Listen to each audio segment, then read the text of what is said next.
Halo guys, welcome back to my YouTube channel. Kali ini saya akan merangkum alur cerita film The Tallbox Murder atau Coffin Baby. Film ini menceritakan tentang seorang wanita bernama Samantha Foster yang diculik oleh psikopat, kita sebut Coffin Baby.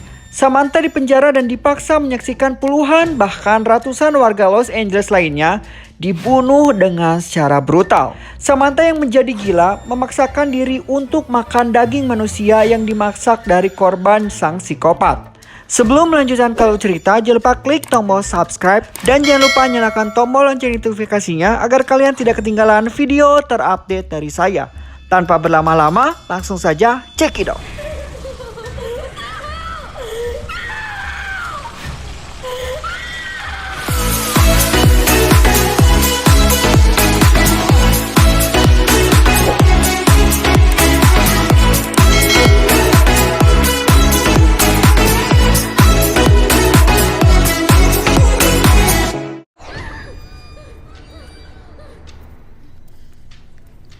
Film ini dibuka di Hollywood pada tahun 1958, tepat setelah serangkaian pembunuhan mengerikan mengguncang kota Prada.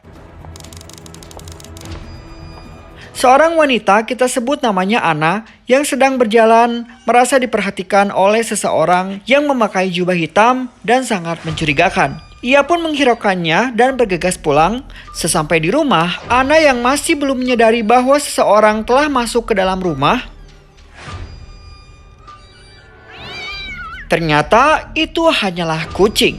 Lalu ia mengetuk pintu untuk mengecek temannya bernama Sabrina apakah di dalam kamar keadaan ia baik-baik saja. Sin masuk ke dalam kamar Sabrina yang sedang tidur. Secara mengejutkan, ia dibunuh secara brutal, ditikam berulang kali, sementara teman sekamarnya Anna tidak mendengar apa-apa. Dan film pun dimulai.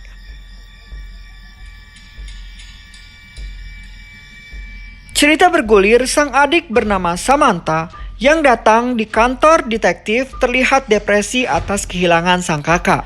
Ia bersikeras ingin mengetahui dan mengusut siapa sang pembunuh.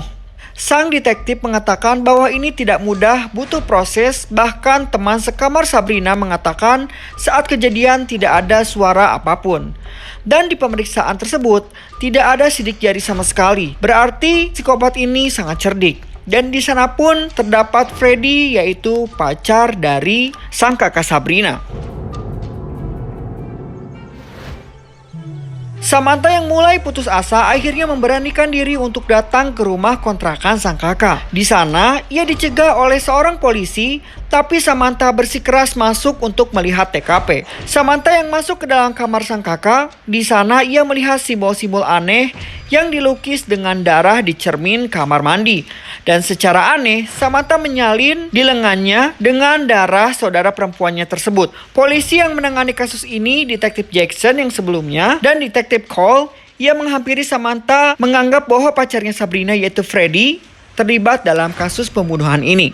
Dan Samantha pun menyadari pasti ada yang lebih dari pembunuhan saudara perempuannya dibanding yang terlihat. Samantha pun memenuhi permintaan sang detektif untuk datang ke kantor polisi dan diberi beberapa pertanyaan. Scene berpindah kepada sang psikopat yang berkeliaran di tengah kota dengan membawa toolbox. Setelah datang ke kantor polisi dan diinterogasi, Samantha pun pulang dengan diantar oleh mobil polisi. Sebelum berangkat, sang polisi mengatakan akan kembali ke dalam untuk mengambil beberapa berkas yang tertinggal. Samantha yang sedang duduk di mobil polisi, dia dikejutkan oleh pria gelandangan yang ingin meminjam korek api. Samantha yang kesal lalu mengusirnya pergi dan menutup pintu mobil. Tak lama kemudian, tiba-tiba gelandangan itu dilempar oleh psikopat ke kaca mobil hingga pecah. Dan si pria itu pun digorok sampai kepalanya putus. Samantha yang teriak histeris karena melihat kejadian tersebut memicu psikopat menyeretnya keluar dan dihajar hingga pingsan.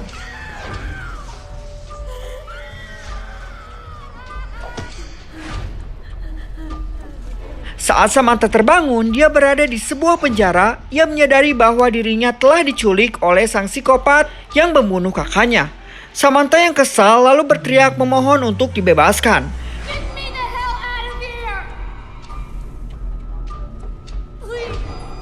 Lalu ia melihat sekeliling, ia melihat beberapa benda tajam dan perkakas dengan penuh darah.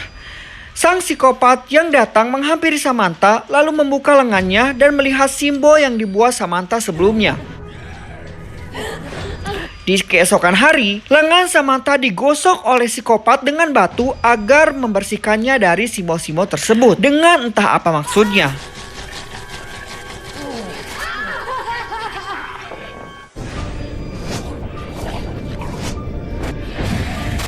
Di hari berikutnya, lengan Samantha yang sudah digosok dengan batu, kali ini lengannya dibakar hingga tangannya melepuh.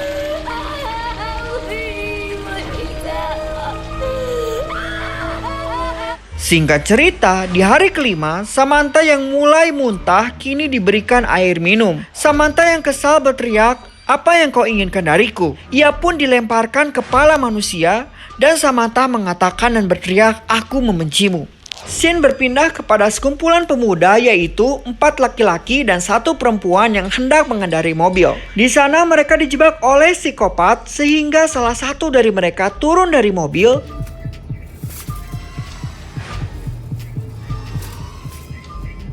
Tanpa diduga, psikopat yang sudah berada di belakang dengan disaksikan teman-temannya dihajar psikopat hingga tersungkur. Dengan amarah, teman lainnya menghadang psikopat tetapi wajahnya ditebas oleh pisau hingga rata. Dengan penuh ketakutan, 2 pria lain yang lari lalu ditembak.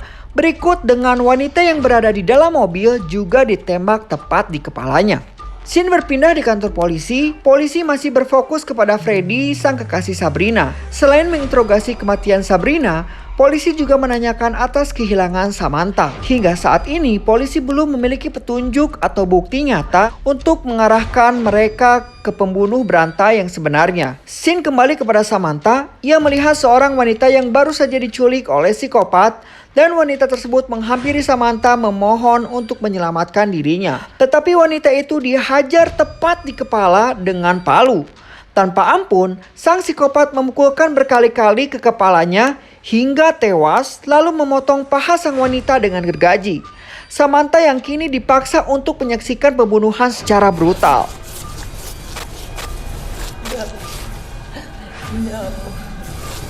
Setelah 10 hari Samantha dikurung, sang psikopat jatuh cinta pada Samantha.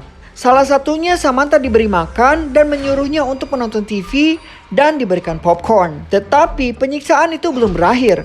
Samantha yang sedang makan popcorn dan disemprot dengan selang air bertekanan tinggi dengan tampaknya tidak ada alasan nyata untuk tetap hidup. Samantha yang makin kelaparan kini memakan kecoa yang lewat di hadapan dirinya.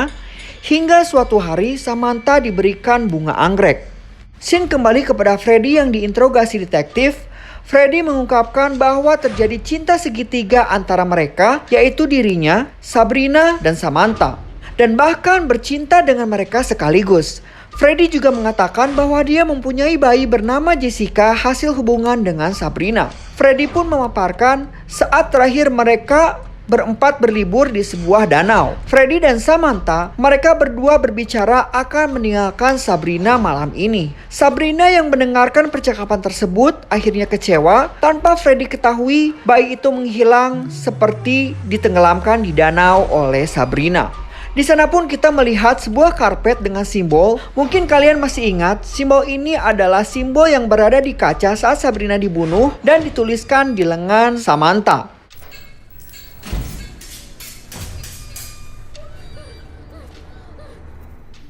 Scene kembali kepada Samantha. Lagi-lagi ia menyaksikan puluhan manusia dibunuh dengan berbagai cara brutal. Dia sendiri terpaksa makan daging manusia yang dimasak dari korban berambut pirang salah satunya.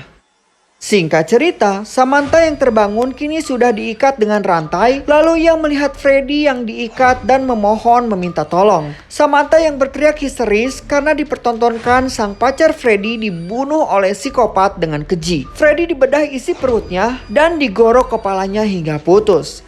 Samantha yang lemah dan lemas kini dibukakan rantainya dan diberi sebuah hadiah, yaitu kepala Freddy. Keesokan hari, sang psikopat menyeret Samantha yang sedang menonton TV dengan alasan yang tidak diketahui. Dia memotong tangan kiri Samantha. Kini Samantha terlihat sedikit menjadi gila dengan dikelilingi mayat-mayat manusia. Psikopat itu pun kurang lebih membunuh manusia setiap harinya. Samantha mulai berbicara sendiri di depan kepala Freddy. Dalam fantasinya, Freddy berbicara dan mereka mengenang kembali saat di danau. Cerita bergulir, sang psikopat sedang memanggang tubuh manusia untuk disantap. Samantha yang masih di dalam penjara tiba-tiba dihampiri anak kecil dengan memakai jubah putih. Ia lalu meminta tolong untuk diambilkan gergaji. Anak itu pun memberikannya. Tapi sesaat kemudian anak itu menghilang. Samantha yang kini berhasil membuka gembok dengan gergaji lalu menukar pakaian dengan salah satu mayat yang ada di sana. Ia pun tak luput memotong tangan kiri sang mayat perempuan untuk mengelabui psikopat.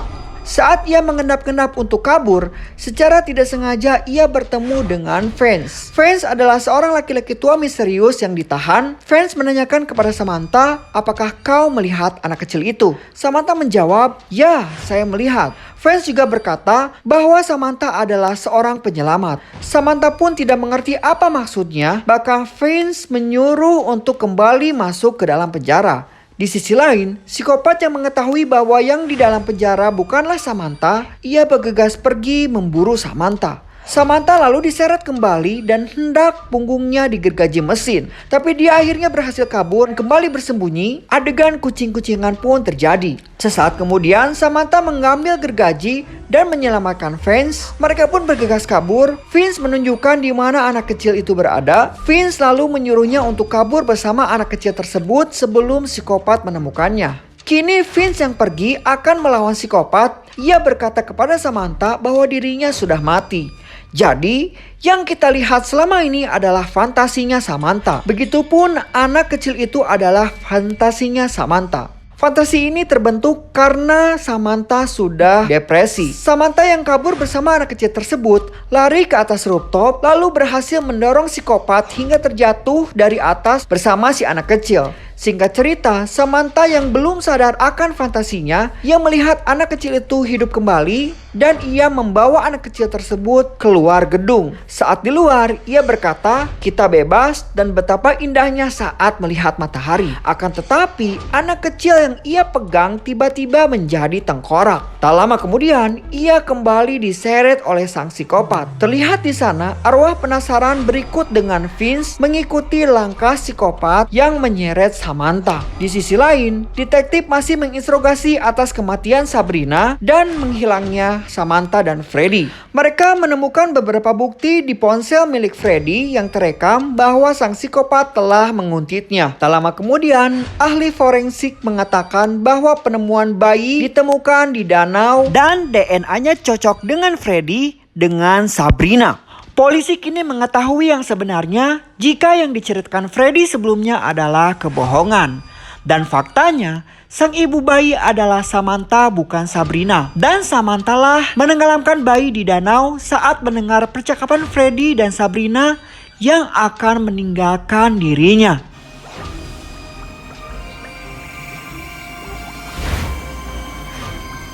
Scene berpindah kepada Samantha, fantasi yang mengarahkan Samantha kepada kegelapan dan kejahatan yang mengelilingi dirinya.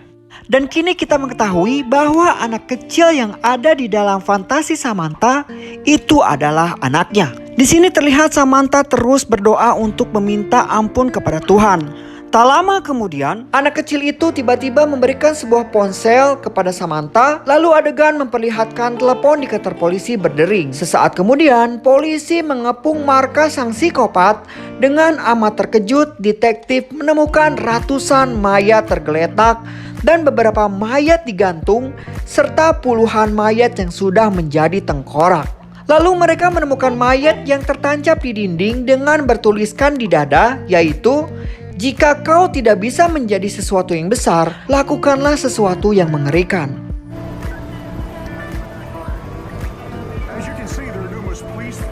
Singkat cerita, kini markas psikopat didatangi banyak polisi, ambulans, dan para reporter. Reporter mengatakan ini adalah sejarah kejahatan terbesar di kota ini. Lalu beberapa mayat masuk ke dalam ambulan. Setelah pintu ambulan tersebut ditutup, terlihat kantong mayat bergerak dan muncullah psikopat. film pun selesai.